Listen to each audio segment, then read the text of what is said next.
Vamos a hablar de economía, porque nosotros empezamos una campaña con un dólar a 1.500 y tanto. Y terminamos una elección a 1.400. ¿Cuánto está ahora, Chaco? 1.400. Sí, A ver ahí. y algo.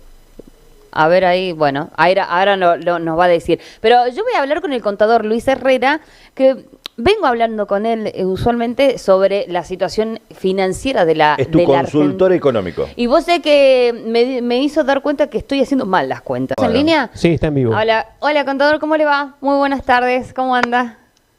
Hola, ¿qué tal? Muy buenas tardes a todos y bueno, gracias por el contacto. Ahora, contador, lo que genera, ¿no? Una elección en cuanto al dólar. Sí, hemos estado siguiendo ayer en vivo, bueno, como siempre, en las elecciones yo un poco pegado a lo que es los movimientos del dólar y como sabemos que no hay cotización oficial de dólar durante el fin de semana, he estado siguiendo lo que es el dólar cripto, ¿no? Que al cotizar y poder comprar y vender durante las 24 horas, los 365 días del año, nos fue marcando la tendencia durante toda la elección del día de ayer. Y cuando se empezaban a conocer los boca de una y algunas cuestiones que ya iban marcando de alguna manera tendencia, el dólar empezó a bajar. Ese dólar empezó a bajar y bueno, obviamente hoy tuvimos, quien compró el viernes, por ejemplo, bueno, ha tenido una pérdida bastante significativa de más del 5%, ¿no? Esto que está pasando con el dólar, contador, digamos, es un poco una reacción lógica del mercado después de una elección positiva para el presidente en este caso, o es un movimiento como para bajarle un poco la tensión a la cosa, ¿no? Que se va todo el carajo, que todo revienta, que todo explota, digamos, es como, algunos dirían una engaña pichanga como para pasar el momento. Le digo cómo lo veo yo y cómo creo que lo ha visto el mercado. El mercado le dio no una carta en blanco, pero sí un cierto margen de credibilidad. Le creyó al ministro Caput, no iba a evaluar el lunes, porque justamente el riesgo estaba en eso. ¿Qué va a pasar el lunes? Claro. El mercado hasta ahora, y reitero, y soy muy cauto con esto, hasta ahora le dijo, te creo que no vas a devaluar, te creo. El mercado con eso ganó tiempo. Y muy importante el comentario político que hacía también la colega desde exteriores también, el gobierno ganó tiempo.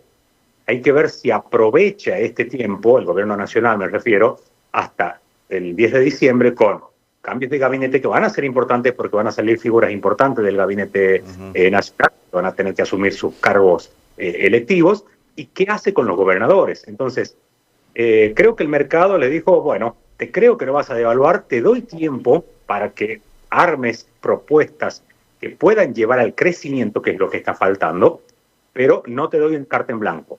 Me mantengo acá, el dólar no bajó significativamente, solamente no se disparó como algún... No, porque todavía está dentro de la banda, ¿no? Digamos, lo que esté establecido dentro de la banda. Está todavía dentro de la banda y es... Creo que eso, la visión del mercado, es decir, hasta ahora te creo que no vas a devaluar, confía en tus bandas, al menos hasta el 10 de diciembre. Ahora, contador, yo justamente esta mañana me decía mucha gente que tuvimos la oportunidad de dialogar, digo, el dólar no marca lo que marca en el momento de ir al consumo de la canasta básica, no bajan los precios, no baja el combustible. ¿Se puede mantener? Sí, pero esto no va a bajar el hecho de que baje el dólar, ¿no? Claro, no baja. No tiene nada que ver. Obviamente los precios tienen, ya en economía también se estudia una inflexibilidad de los precios a la baja. Es muy difícil que los precios, una vez que alcanzaron cierto nivel y que el consumidor validó, ojo que eso también es importante, que el consumidor valida con sus compras cierto nivel de precios, es muy poco probable que baje de precio. Lo que sí creo que ha jugado en esta elección es la previsibilidad. Es decir, nosotros tenemos una inflación más o menos del 2%, lo que ha jugado es, prefiero tener una inflación del 2%, pero que ya sé que se va a mantener en ese 2% ante una posibilidad de que se vaya al 4, al 6, al 10 o mucho más. Creo que ha jugado eso un poquito en la elección. Sé que no va a bajar, pero sé que al menos más del 2 no se va a ir. Contador, digamos, también hay mucha especulación de, digamos, de las góndolas, por decirlo de esta manera, los supermercadistas, digamos, los comercios, ante una situación, por digo, también vivimos en un país bastante inestable, ¿no? Digamos, a veces sí. Es como que, no es que tenemos seguridad económica, decir, acá se plantó el peso y esto es lo que va a estar, o acá muere el dólar. No, o sea, hay mucha especulación, hay mucha incertidumbre, y de pronto dice, ante una corrida, como por ejemplo la de ahora, que de repente tenés un dólar a 1.500 y algo, y después tenés un dólar a 1.430, digamos, genera mucha incertidumbre, mucha especulación de eso, ¿no? Sí, la novedad aquí se dio que la corrida se dio al revés, y la incertidumbre matada con una baja y una tranquilidad total. Es decir, las conversaciones que teníamos el jueves pasado distan mucho de lo que estamos teniendo ahora, ¿no? Es decir, nadie racionalmente decía, bueno, yo vendo los dólares a 1.500 porque se va a ir mucho más de 1.500. Y sin embargo, el que tenía el dólar a 1.500 hoy perdió plata. Hoy perdió, claro, exactamente. Conta, ¿cómo anda? Eso es lo novedoso de este fin de semana, que ha cambiado en el sentido de que no hubo la corrida que se esperaba. Reitero, no lo veo como una carta en blanco, sino como un renuevo, el voto de confianza. Voto de confianza, exactamente, pero no por mucho tiempo. Claro. Contador, ¿qué tal? Miguel Fleitas lo saluda. Preguntarle si esto también a nivel macroeconómico, ya que hablamos de la microeconomía de nuestro país y de nuestra provincia, le da carta blanca al gobierno nacional de poder buscar financiación en cuanto a lo que son los créditos internacionales con los dólares para refinanciar o potenciar lo que es el Banco Central con las reservas, que sabemos que en las últimas semanas se hicieron estragos hasta incluso en menos de 24 horas, por miles de millones de dólares, y es importante tener en cuenta esto también porque la gente no solo vive de lo que es la heladera, sino que también el gobierno nacional está haciendo artilugios desde el Banco Central y el ministro Caputo de saber o de buscar más financiación, que incluso también se lo aprobaron antes de las elecciones. Muy buena pregunta y es excelente porque una de las variables que el gobierno con este voto de confianza va a tener que reforzar hasta fin de año es justamente las reservas. ¿Y por qué son importantes las reservas? Porque de esta manera bajan el riesgo país. La baja del riesgo país va a permitir que Argentina pueda volver a los mercados internacionales de crédito. Recordemos que hoy estamos fuera de todo mercado internacional de crédito. Por eso es que tenemos un swap con China, un swap con Estados Unidos, que por afinidad ideológica en algún momento con el gobierno de Alberto Fernández, hoy con el gobierno de Trump y Milei, pero son como favores más que nada por una cuestión ideológica. Ahora, que alguien invierta en un país de una manera genuina, solamente se da cuando volvemos a estar en los mercados internacionales de crédito, y para eso tiene que bajar el riesgo país, y por supuesto las reservas son una gran medida que nos ayudarían a eso y a empezar a crecer. Si no pasa eso, si no empezamos a recomponer reservas, si no volvemos al mercado internacional de crédito, es muy difícil que podamos volver a crecer en este lapso. Contador, le agradecemos muchísimo esta participación y seguramente lo vamos a seguir molestando para ver cómo sigue la parte económica de la Argentina, que muchos estamos atentos, ¿no? a esta situación y las decisiones que puede llegar a tomar el presidente Javier Milei. Le hago una preguntita más al contador porque me lo estaban haciendo por mensaje la gente que lo está siguiendo.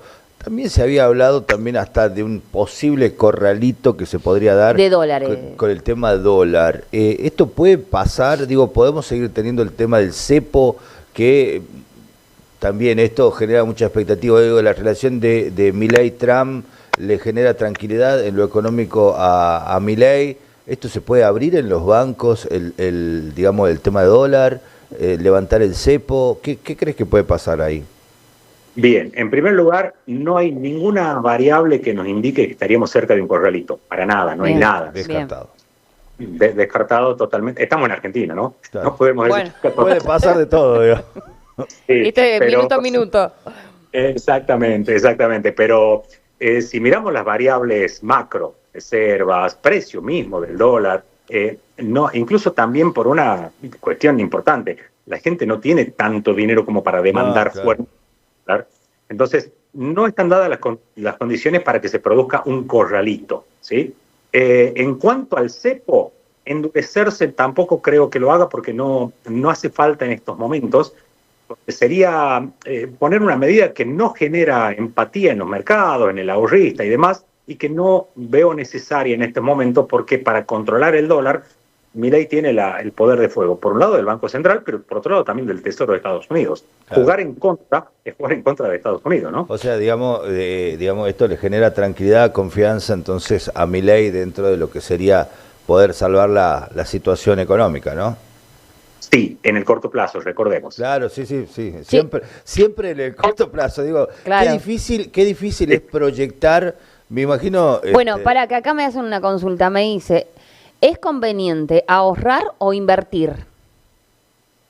Es muy buena la pregunta y yo siempre separo y hay a veces una confusión en el término de ahorrar e invertir. Siempre es mejor invertir que ahorrar, porque el ahorro no genera ningún tipo de rendimiento. En cambio, la inversión sí.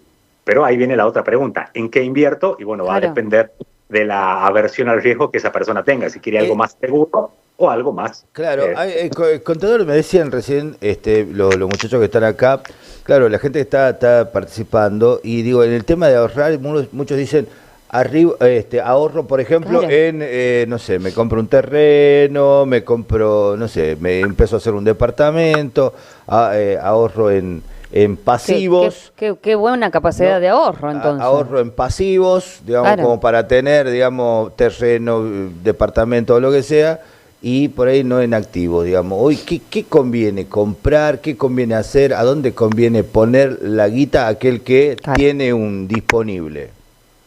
Bien, va a depender, como le decía al principio, por supuesto, cada recomendación de inversión, que no sería muy serio darla en general, sino que va a depender de la aversión al riesgo de cada persona. Si alguien quiere estar tranquilo y ganar un poquito menos, o si alguien está dispuesto a arriesgarse un poco más con intención de, bueno, dormir menos tranquilo, pero quizás con una ganancia mayor. Claro.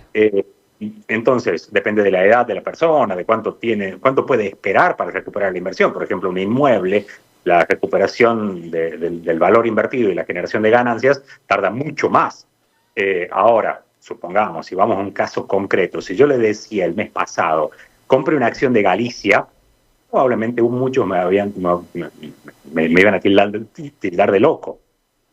Y el que lo compró hoy, seguro me estaría regalando un champán, no sé. Porque la acción qué buen dato, me gusta esto. ¿Viste? Da tips importantes. El riesgo de haberla comprado se ha visto compensado hoy con este resultado eleccionario, pero podría haber sido totalmente lo contrario. Acá le mande otro más. ¿Cómo está? Ya la está pegando el contador con los mensajes. Sí, todos los mensajes están llegando. Dice, preguntale al contador, por favor, si puedo... problema, ¿no? Bueno, me gustaría que un día venga al piso el contador, bueno, vamos a hablar más ¿sí? en fondo. Pero digo, un dato más, dice, preguntale al contador si tengo X cantidad de plata, acá me dice, si me conviene prestarla. Bueno, primero y principal... Están haciendo fortuna los usureros, pero digo, bueno, no sé. Primero, bueno, hay una regulación de la Comisión Nacional de Valores en la cual no podemos recomendar inversiones directamente, ¿sí? En ese sentido tenemos que ser muy, muy cautos para no caer en lo ilegal. Está lleno de chantas, de Crypto Bros y todo lo demás. Claro. Vamos a tratar de no caer en eso, por supuesto, y ser serios. Y siempre recomendando algo general y que tengamos en cuenta que depende de la aversión al riesgo de la persona. Lo dije varias veces, pero quiero ser muy claro con esto. Conviene prestar y bueno, depende a quién le vas a prestar. Claro, si sabes que el que te la va a devolver, bueno, es a lo seguro, digamos. Tenemos otro consulta más. Y aplíquelo a las personas. Claro. Pregunta, Conta. Una tiene que ver con el rulito financiero, que es algo muy importante en cuanto a estos últimos movimientos económicos. Y por otro lado, esto que acaba de hablar usted del tema de los bonos, si los bonos y las acciones de las carteras virtuales, de las billeteras virtuales, están teniendo muchas ganancias en cuanto a los usuarios que mayor moneda tienen, tanto en pesos como en dólares, ¿no? ¿Es beneficioso eso? Bueno, hoy sí tuvieron una gran ganancia, pero claro, hay que bancarse también. Por ejemplo, y ojo con lo de mucha moneda y demás, Por ejemplo, la acción de YPF vale 48.000 pesos, o sea, podría haber invertido ese monto pequeño, ¿no?, de 48.000 pesos, y podría haber obtenido una ganancia significativa este fin de semana. Pero, ojo, también tendría que haberme bancado, si lo hubiese hecho con mayor anticipación, un rumor, mucho riesgo de subas y bajas. Hoy, con el diario del lunes, decir, sí, qué bien que invertí en YPF, pero claro, no es para todos. no es para todos. Contador, muchísimas gracias por este contacto. Gracias. Le agradecemos mucho. Gracias.